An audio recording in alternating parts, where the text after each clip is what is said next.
महाराष्ट्र के मुख्यमंत्री, उप मुख्यमंत्री और कर्नाटक के मुख्यमंत्री, गृहमंत्री और वरिष्ठ साथियों को आज यहाँ पर बुलाया था।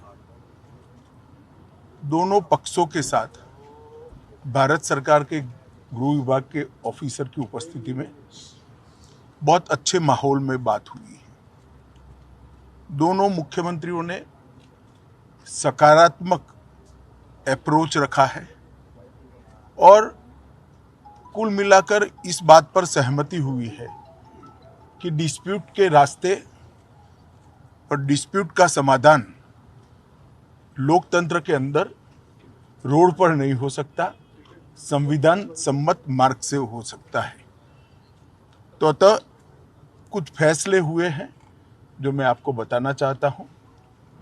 सबसे पहले, जब तक सुप्रीम कोर्ट का इस बारे में निर्णय नहीं आता, कोई भी राज्य इसके बारे में एक दूसरे राज्य पर क्लेम या तो डिमांड जनरेट नहीं करेगा। दूसरा, दोनों राज्यों के मिलाकर दोनों ओर से 6 मंत्री बैठेंगे और इस पर डिटेल नीचे तक परकोलेशन किस प्रकार से हो, इसकी चिंता और चर्चा करेंगे। छोटे छोटे और कई मुद्दे भी हैं दो राज्यों के बीच में, जो पड़ोसी राज्यों में आमतौर पर देखे जाते हैं। ऐसे मुद्दों का निवारण भी ये 3 मंत्री दो ओर से जो है वो ही करेंगे।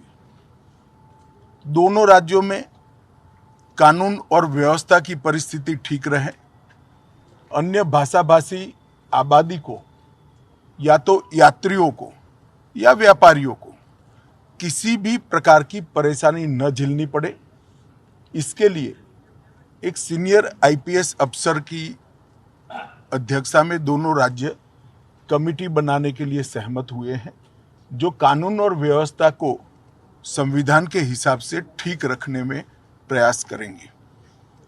जब मामलों की चर्चा भी हुई तो ये भी ध्यान में आया है कि पूरे मामले में फेक ट्विटर ने भी बहुत बड़ा रोल निभाया है। कुछ फेक ट्विटर्स सर्वोच्च नेताओं के नाम से जनरेट किए गए और इसको फैला दिए गए हैं।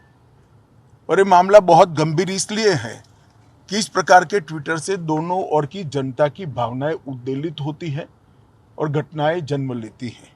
तो तय हुआ है कि जहां जहां भी इस प्रकार के फेक ट्विटर के मामले सामने आए हैं, वहां पर एफआईआर रजिस्टर्ड की जाएगी और जिन्होंने किया है उसको भी जनता के सामने एक्सपोज किया जाएगा।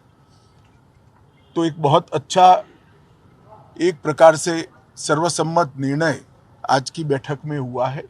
इसके बाद मैं दोनों राज्यों के विपक्षी पार्टियों के मित्रों को भी इस देश के गृह मंत्री नाते अपील करना चाहता हूं,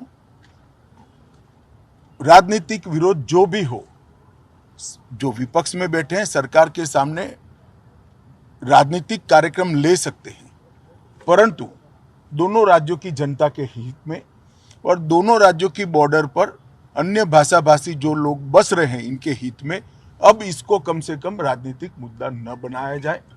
एक कमेटी जो बनी है वो कमेटी की चर्चा का आउटकम और सुप्रीम कोर्ट के फैसले का इंतजार किया जाए। मुझे विश्वास है कि दोनों राज्यों में कांग्रेस, एनसीपी और उद्धव ठाकरे जी का ग्रुप, ये सारे नेता इस बात में सहयोग करेंगे कि इस बात को राजनीतिक रंग न दिया जाए।